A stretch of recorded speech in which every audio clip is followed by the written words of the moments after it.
Do you have lemsip in France? Can I swear? Yeah, please. Can I hit anyone? Oh, thank you.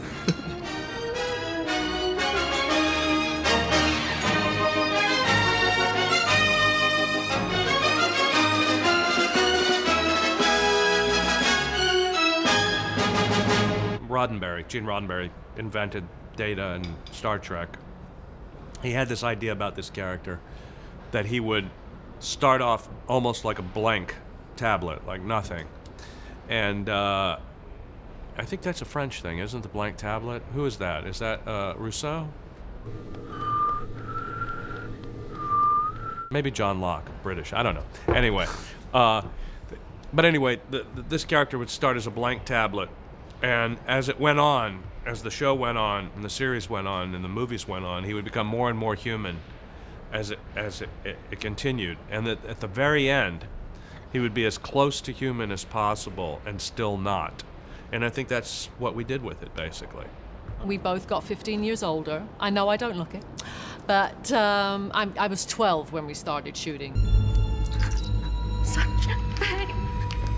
So as I got older, I suppose, and more mature, so did Deanna. And the writers kind of, they figured out what to do with her much more over the years. I think when we started, they were like, oh, you know, she's telepathic. What are we going to do? Because if she's in it, she's going to guess what everyone's going to think, and we can't have any stories. And so they figured out other things to do, made her a psychologist, gave her an office, you know.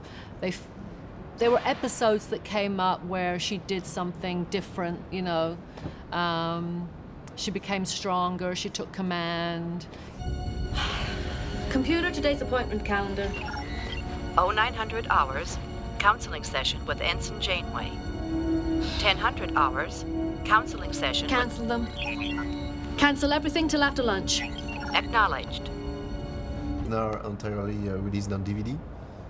Did you make your own collection? Do you have the DVDs? I think I have it up to season 6.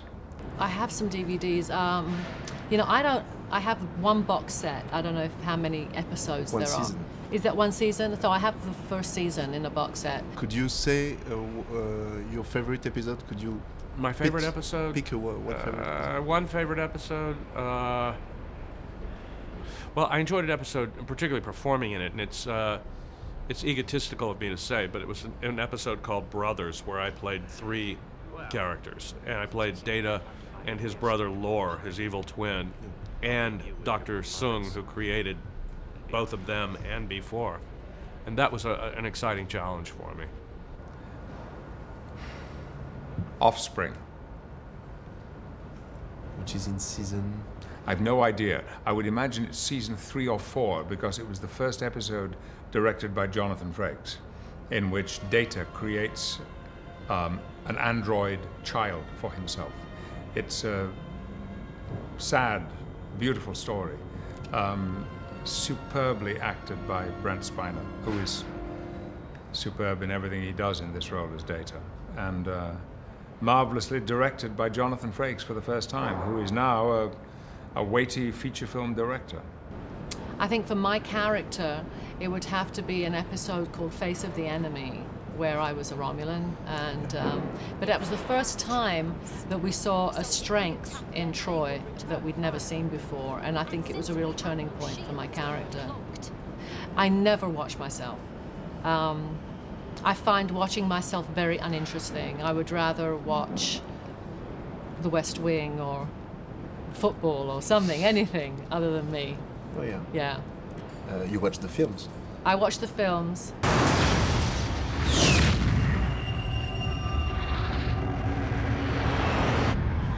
Do you think this is a wise course of action, sir?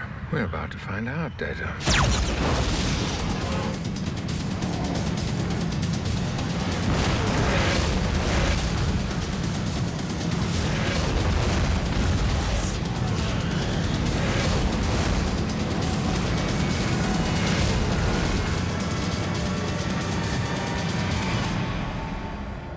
When you take on a Star Trek movie, you come into a world that's, you know, a crew, an environment that's already been established. I mean, a cast of characters who are already established, their, you know, interrelationships, stuff. You have to familiarize yourself with that. You come into sets that are already designed, which is not usual, you know. The whole look of that, I've tried to photographically change, you know, photograph it in a different way to put a little stamp on it, but essentially the only part you have is the other side, the baddies side of it. Don't fear. The suit was very tight and restricting and very uncomfortable. So that helped a lot because the character is very uncomfortable. You know, his life has been very dangerous and difficult and brutal and harsh, and he's now been put into an emperor's body. He's now become a position of power where he's got to be in control of a race, of an army, and be a warrior. And the suit allowed him to have this sort of discomfort constantly, which he was fighting against. I think it's sad. It's tragic towards the end of the film, but the strength of the characters and the strength of their relationships, I think, counterbalances that. But in terms of Picard being, in the early part of the film, relaxed, playful, excited, yes, this has been the best experience that I've had since I first walked on the bridge of the Enterprise. So you finally got married? We do, sir. We do. Finally. In this one? Yes. It's like this is a liberation for the fans. A liberation. But strangely, it's put at the beginning of the film as to say, okay, this is done.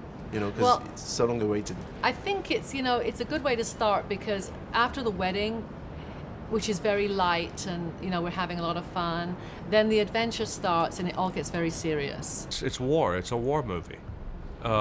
Someone always dies in war. The crew is splitting up, which is a depressive feel. Patrick Stewart's character, Picard, is reanalyzing or looking back on his life and analyzing what has he done with it. I love it. I love being a babe. I was a very ugly child. There's always an open door. It's Star Trek. You know, you can think of something. It's fantasy. It's, you know, it's not real. It was like a masterclass. It was just like, whoa.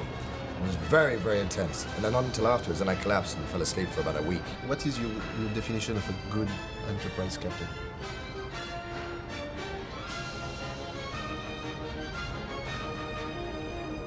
Diligence.